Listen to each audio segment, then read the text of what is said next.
From driving a bus through Harlesden to being celebrated in the Hollywood Hills, the award-winning actor and rapper Ashley Thomas, also known as Bashy, is back on home territory with his first album in 15 years. They don't want to see our brother living nice. They don't want to see our brother living sweet. Want to see our brother shut down dead in the street. Want to see our brother... Just 21 when he released Black Boys, a rousing anthem celebrating the boys who looked like him, but who are so often looked down on by others. His new album follows him into adulthood, charting the perils of growing up without privilege in his beloved northwest London. Where do we come from? North Wheezy. At the time, growing up wasn't easy. Please. Being Poor is Expensive is a brutally honest take on the difference between the lucky and the luckless. I went to meet him before his sold-out show in Shepherd's Bush to talk about making it, but never forgetting where you started out. It's hard for a lot of us, and I grew up with a lot of people from Ireland, a lot of people from Africa, a lot of people from the Middle East. So, and we were all together, just like young, poor kids growing up in a working class environment. And it's never like from a place of preaching as well. It's more, because I don't see myself different to anyone else who's ended up in a maybe unfavorable circumstance. Some of it is choices, and I made some choices and things that had it gone a different way, then I might not be sitting here today. Yeah. And sometimes the nature of your environment mean those choices are limited. Yeah, could be. And I always say, you know, my mum and dad were at home, right? I say on Sweet Boys Turn Sour, my mum was around, my dad was around, raised me well, but as soon as I come out of the house, and I think that rings true for a lot of young people, you know, they have maybe a stable home environment and then go outside, and then that outside environment they're having to navigate and make choices. And some of those choices can have permanent repercussions. My grandchildren and my great-grandchildren, I wish them the best of health. Granny came on a boat. Granny came on her own. Granny came out to England because she thought the pavements were gold. The other theme that comes through the album, it's your story, your personal story, but it's also in many ways, you know, the arc of Black Britishness. Yeah. You know, from Windrush. Yeah. Your grandma's voice features. yeah, big up Granny. Big up Granny, always big up Granny. Your parents, you know, there's a lot of love and gratitude for what previous generations have done for you.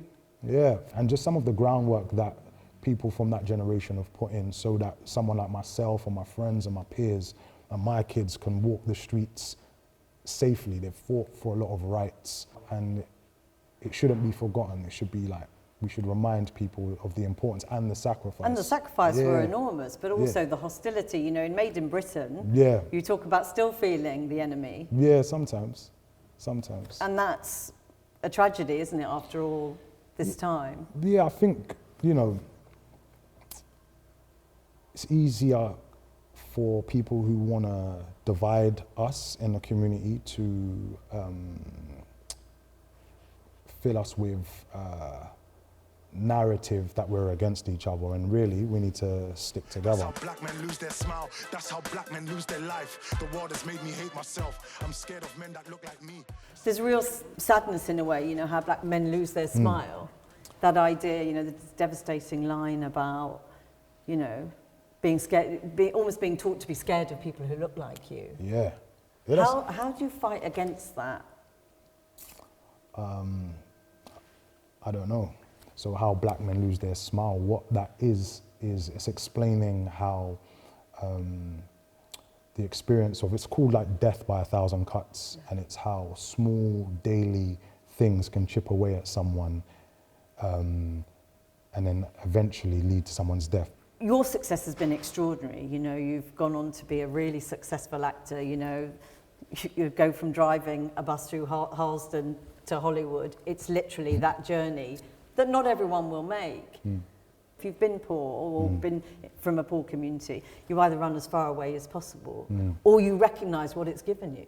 Yeah, and I think that's where I'm at right now. It's about making sure that I have my success, but also that I pour back into my community. But why is that important to you? Because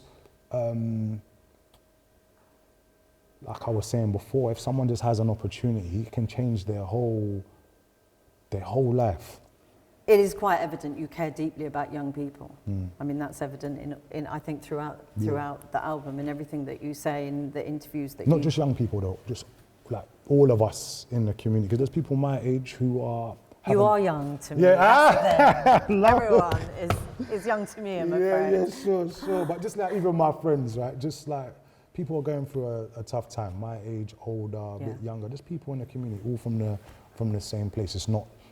I do care about young people, but these problems are not just limited to the age. I chased him and tried to catch him. He's lucky I never caught him. I'm lucky I never caught him. You talk about in Sweet Boys Turn Sour, you know, this running after a guy with a knife, and you know he's lucky you didn't catch him, but you're lucky you didn't catch him either. Explain to me what you meant by that.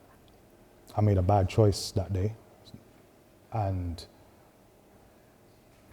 I'm lucky that it didn't go the other way in that scenario, because who knows where that domino effect leads to, you know, it leads to jail, it leads to a young person maybe losing their life. I could have lost my life, who knows? And the impact, and we see it in poorer communities particularly, on people's mental health, the idea, you talk about it in the album, about you need vigilance, you're almost hyper-vigilance, whether you're involved in anything or not, you step outside and... Yeah, the trauma of that, that I still carry with me to this day. And men are notoriously bad at... Every like just men across the board, it don't matter like whether you look like me or not. Just but men are notoriously bad at speaking about these things, about properly checking in with friends, and you ask in the album for people to do that. Yeah, because suicide is the biggest killer of young men, right? More than anything else. So I think, it's important, man. I said it last night as well at the show, like check on your people, call them, text them, find out, because you know a lot of people, you text someone, people say like, how you doing? Be like, yeah man, I'm good. But really, they're not good. I've been guilty of that myself. 02 to 010, back when waps were called skanks. War on the whole ends. Go to parties to celebrate life, can meet your own death. All of that to no end, in retrospect makes no sense. One of the things you're equally evangelical about is talking about financial literacy. You know, it's not something you expect in music, to be honest. Because we're not taught that. To have an understanding of how to manage your finances, just something as simple as tax.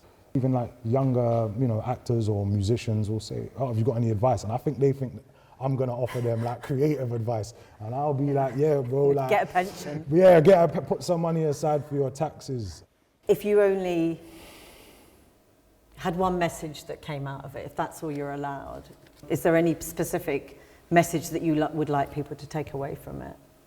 That you can come from the community and it almost, you can supersede your circumstances. So, yeah, however you start out, that doesn't have to be the end, yeah? Ashley Thomas, Bashy, it's been a pleasure. Thank you. Thank you, that was great. Thank you very much. Thank you so much, that was so nice. Thank you, I you were appreciate brilliant. you.